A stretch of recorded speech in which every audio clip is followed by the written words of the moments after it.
ఇవాళ కోనసీమ జిల్లాలో AP deputy CM Pawan Kalyan పర్యటించనున్నారు.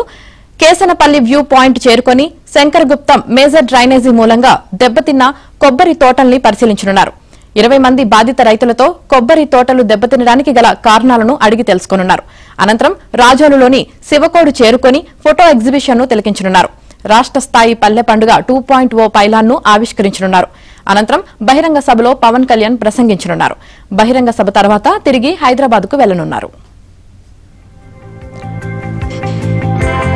చేరుకుని ఫోటో ఎగ్జిబిషన్ ను తిలకించనున్నారు.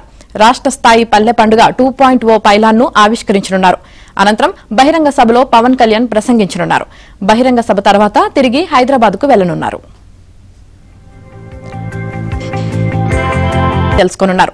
అనంతరం రాజోలులోని శివకోడు చేరుకుని ఫోటో ఎగ్జిబిషన్ ను తిలకించనున్నారు. రాష్ట్ర స్థాయి పల్లె పండుగ 2.0 పైలాన్ ను ఆవిష్కరించనున్నారు. అనంతరం బహిరంగ సభలో పవన్ కళ్యాణ్ ప్రసంగించనున్నారు. బహిరంగ సభ తర్వాత తిరిగి హైదరాబాద్ కు వెళ్లనున్నారు.